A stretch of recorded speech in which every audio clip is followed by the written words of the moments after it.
반갑습니다. 오늘은 8월 25일 화요일입니다. 오늘 본문 말씀은 이사야 34장 1절부터 17절까지 말씀입니다. 처음에 이사야를 총 3개로 나눌 수 있다고 말씀을 드렸습니다. 1장부터 39장, 그리고 40장부터 55장, 그리고 56장부터 66장 이렇게 3개로 나눌 수 있다고 말씀드렸습니다. 시대적인 배경도 1장부터 39장은 아직 심판을 당하기 전이라서 회개에 대한 메시지, 심판에 대한 메시지가 주된 메시지가 된다고 말씀을 드렸고, 40장부터 55장은 심판을 받고 바벨론에서 포로로 살고 있는 백성들에게 선포되는 메시지기에 위로와 회복에 대한 메시지가 나온다고 말씀을 드렸고, 56장부터 66장은 이제 포로지에서 돌아와서 귀환한 후 그들 백성에게 선포되는 메시지라고 말씀을 드렸습니다. 오늘 1장부터 39장 안에서 34장의 말씀이 나오게 되는데요. 34장과 35장의 말씀은 전체 1장부터 39장의 총 결론부라고 될 수 있습니다. 그래서 모든 내용을 요약하는 장면이 나오게 되는데요. 그 이유는 36장부터 39장까지가 하나의 내러티브입니다. 이야기입니다. 히스기야 내러티브라고 불리는데요. 열왕기하에 나오는 히스기야와 아수르의 관계에서 무너뜨리는 그 물리치는 장면이 나오는 것이 36장부터 39장 거의 비슷한 장면이 나오게 됩니다. 그래서 이사야 1장부터 39장의 총 결론부는 34장과 35장이 될 수 있는데요. 34장은 심판에 대한 메시지고 35장은 회복에 대한 메시지가 나옵니다. 그래서 먼저 전체의 심판에 대한 메시지를 요약하는 결론부가 되는데요. 그래서 시작이 열국이여라고 말하면서 모두가 들어야 한다는 것을 이야기합니다.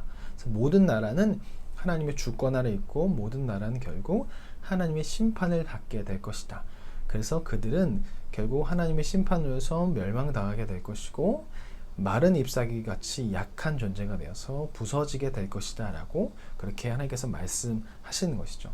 모든 나라, 아무리 강한 나라 할지라도 하나님의 손 아래에 있고 하나의 심판을 받게 될 것이다 라는 것을 이야기합니다. 그 가운데 5절 말씀부터 보면요, 에돔이 대표적으로 심판을 당하는 장면이 나와요. 에돔이 이렇게 될 것이고 이렇게 될 것이고 결국 하나님께서 에돔을 보복하실 것이다 라고 이야기하는데요. 그 이유는 바로 우리가 586년 7년에 남유다가 결국 바벨론에 의해서 멸망당하게 되는 장면이 나오는데, 그때 왕족과 그런 왕의 신하들이 뒷문을 통해서 도망가는데 그들을 붙잡아다가 다시 바벨론에게 팔아넘긴 민족이 있는데 바로 에돔 족속입니다. 근데 에돔 족속은 바로 에서의 후손입니다. 에서는 야곱의 형이죠. 그렇기 때문에 이스라엘과의 관계는 바로 사촌지간입니다. 그런데 그 형제지간이었던 에돔 족속이 이스라엘 민족을 아예 팔아넘겨버리는 것이죠. 그리고 즐거워하고 조롱을 했습니다. 하나님께서 이것에 대해서 보복하신다라고 이야기하는 것이죠. 그래서 결국 에돔 족속이 모든 열방 나라의 대표로서 멸망당하는 것을 이야기합니다. 이것을 통해서 남유다 백성은 다시 한번 깨달아야 되는데, 형제가 심판당하는 그 말씀을 통해서 우리에게도 그것이 올 수 있다고 생각하면서 돌이킴이 있어야 한다는 것이죠.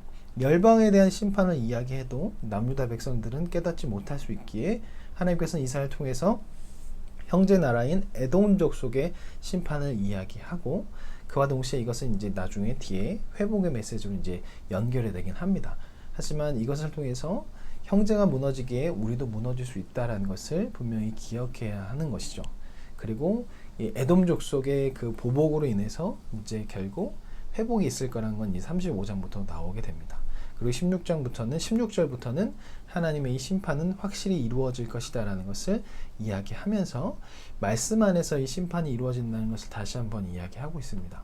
예언은요, 어떤 없는 말씀을 만들어내는 것이 아니에요. 오늘날 예언 같은 것이 아니죠. 기독교 안에서 예언은요, 뭐 미래를 맞추거나 이런 것이 아니라 이전에 있었던 일들, 성경에 기록된 것들, 그런 것들을 통해서 현재 삶을 살고 있는 사람들에게 과거에 이런 일이 있지 않았습니까? 우리 조상들에게 이런 일이 있었습니다. 우리 조상들을 괴롭히는 사람들에게 이런 일이 있었습니다.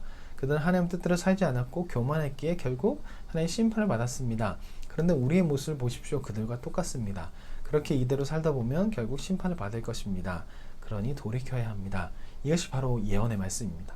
구약에서도 이것이 예언이고, 신약에 와서 초대교회 안에서 예언자들도 바로 구약의 그 예언서들, 묵시록들, 뭐 다니엘, 에스겔 이런 것을 통해서 선포했던 것, 그것이 바로 예언자의 행동이었습니다. 기독교에는 예언은 어떤 미래를 맞추거나 뭔가 성경에 있지도 않은 말을 통해서 하는 것이 절대 아닙니다. 많은 신사도나 그런 이단들이 이런 걸 사용하는데 기독교는 점쟁이집이 아닙니다. 그런데 우리는 자꾸 점쟁이집을 원하는데 교회를 그런 점쟁이집 같은 저급적인 것으로 하지 말아야 할 것입니다.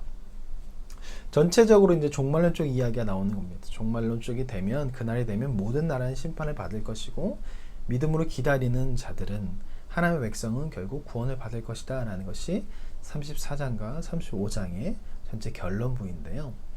심판은 모든 나라에게, 모든 사람에게 임하게 될 것입니다. 그날 예수님께서 내려오신 그날에 모든 사람은 그 심판을 피할 수 없을 것입니다. 그런데 그 심판의 날이 열방들에게, 하나님을 예수 믿지 않는 사람에게는 심판의 날이 될 것이지만 예수를 믿고 기다리고 믿음으로 기다림을 사는 사람들에게는요, 그날이 구원의 날이 될 것입니다. 우리 믿는 사람들은요, 참으로 신기하게 그 심판의 날을 두려워합니다. 그래서 결국 이단으로 넘어가기도 하고, 많은 이단들이 결국 요한계시록을 통해서 그날에 이런 일이 벌어질 것이다, 종말을 대비해야 된다라고 그렇게 이야기합니다. 근데 우리 믿는 사람은요, 그 심판의 날을 두려워하는 것이 아니라 기쁨의 날이 되어야 할 것입니다. 우리 믿음 생활 가운데 그 심판의 날, 종말의 날이 두려움의 날로 자리 잡고 있다면 우리는 이것을 놓고 하나님께 기도해야 합니다. 하나님, 내가 이 종말의 날이 예수님이 내려오시는 그 기쁜 날인데, 실제로 보게 되는 날인데 이 날이 두렵습니다. 그렇지 않도록 내 삶에서 매일매일 예수님이 내 주인이 될 수 있도록, 예수님 오시는 것이 기쁨이 될 수 있도록 도와주십시오라고 그렇게 기도해야 할 것입니다. 믿는 사람은 그날이 구원의 날입니다. 그날이 심판의 날이 될 사람은 믿지 않는 사람입니다. 그렇게 우리가 믿는다고 하지만 그날이 두렵다면, 그날이 찾아오는 것이 두렵다면 지금 우리의 안에는 예수님이 자리 잡고 있지 못하는 것입니다.